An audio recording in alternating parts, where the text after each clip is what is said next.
Mereka mensomasi balik klien kami dengan tuntutan 1 miliar rupiah karena kerugian yang mereka rasakan dari postingan Bu Nabila. Oke, jangan salah prasangka di sini.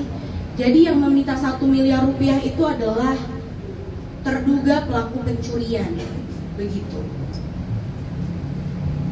Jelas dengan menjunjung tinggi rasa keadilan dan kebenaran yang ada, kami tidak mungkin fulfill keinginan dari terduga pelaku pencurian.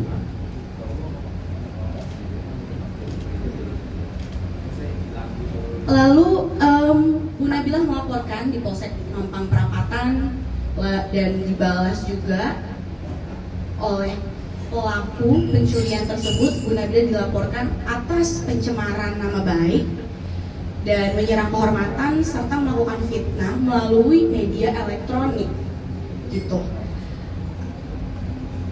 Sebenarnya ini aja sudah sangat tidak manusiawi, gitu ya. Lalu kita sudah melakukan mediasi 2 kali, fasilitasi oleh Barreskrim juga oleh Polsek, dan tidak menemui titik temu. Karena dari terakhir yang kita tahu, mereka memberikan kesepakatan perdamaian yang tidak masuk di akal keinginannya. Sudah saya cantumkan juga di dalam press release apa yang mereka inginkan.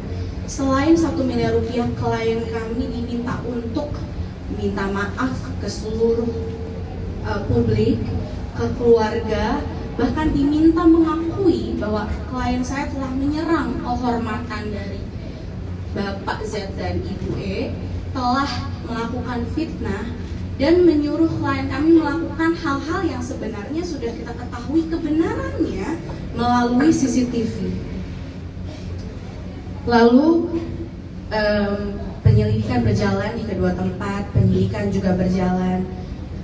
Pada tanggal 24 Februari berdasarkan gelar perkara dari Polsek Mampang Perapatan yang saya rasa sangat kooperatif dan juga sangat melihat sesuatu secara objektif, kami telah memberikan saksi sampai 6 CCTV, lalu kopian somasi juga.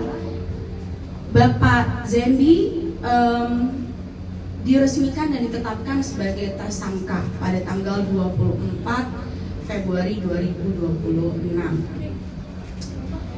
Namun yang janggal di sini, di tanggal yang sama klien saya masih diperiksa untuk keterangan tambahan di Barreskrim.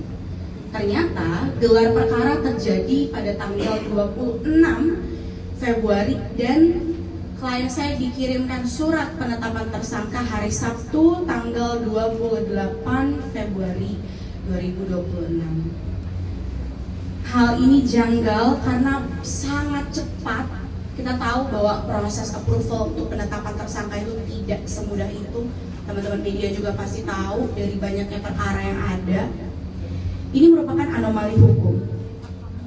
Cepatnya berjalan, lalu ada beberapa kejanggalan juga di dalam penyidikan yang mungkin hanya akan saya beritahukan kepada pihak-pihak lain aja dalam penyidikan. Tapi klien kami merasakan memang banyak sekali kejanggalan dari apa yang terjadi. Dari hal ini kita jadi bertanya-tanya nih, kenapa instrumen hukum justru lebih tajam ke korban dibandingkan tersangka pelaku pencurian yang sudah jelas-jelas ada CCTV-nya. Rekan-rekan media sekalian, ya perlu kami tegaskan, ya mohon dicatat teman-teman. Pasal-pasal pencemaran nama baik, penuduhan maupun fitnah terhadap klien kami sama sekali tidak memenuhi unsur pidana. Tidak ada niat jahat dari klien kami untuk menyerang kehormatan. Beliau aja tidak tahu ketika posting itu siapa yang dia posting. Yang ada cuman keberanian pengusaha kecil doang yang lagi membela diri bahwa usahanya sedang sial. Selamat sore semuanya. Assalamualaikum warahmatullahi wabarakatuh. Mungkin saya belum bisa ngomong banyak tanpa membaca karena saya takut salah bicara. Saya akan menyampaikan beberapa poin. Untuk Bapak Z dan Ibu E, saya ingin bertanya langsung, di mana hati nurani kalian? Kalian datang ke tempat saya, mengambil 14 produk makanan dan minuman kami tanpa membayar sepeser pun.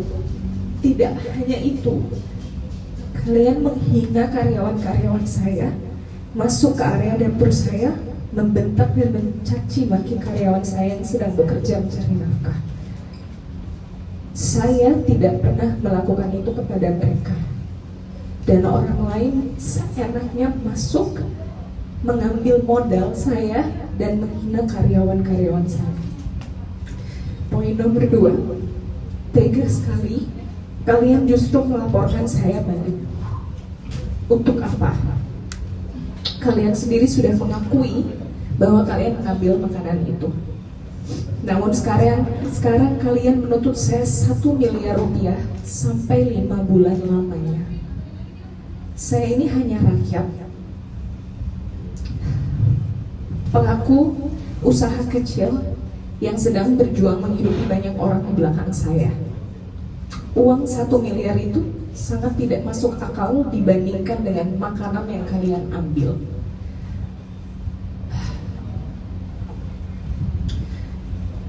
Poin selanjutnya, saya takut bicaranya untuk para penyidik perkara saya di Siber Bareskrim Polri. Saya tahu proses ini berjalan dengan sangat cepat dan terasa janggal. Rekaman CCTV itu ada, dan CCTV itu tidak pernah berbohong.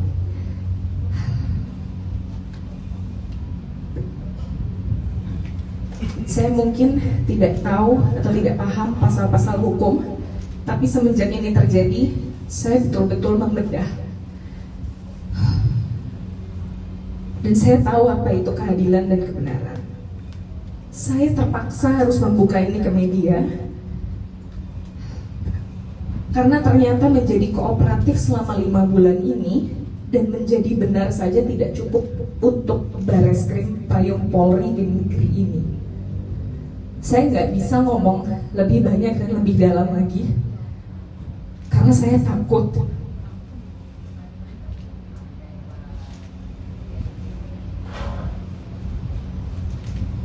Saya ingin berterima kasih kepada Pak Presiden Prabowo, dan saya juga ingin berterima kasih kepada Pak Habibur Rahman, Ketua Komisi 3. Terima kasih banyak.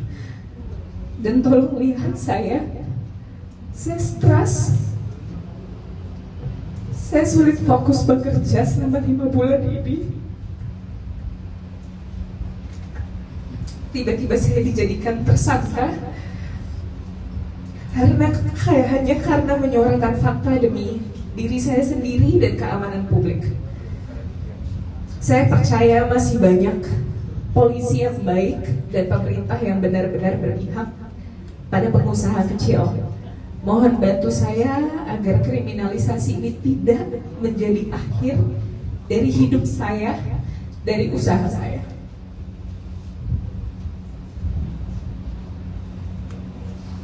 Dan untuk anak-anak saya, maafin saya kalau belum selesai, bikin kalian capek juga bolak-balik.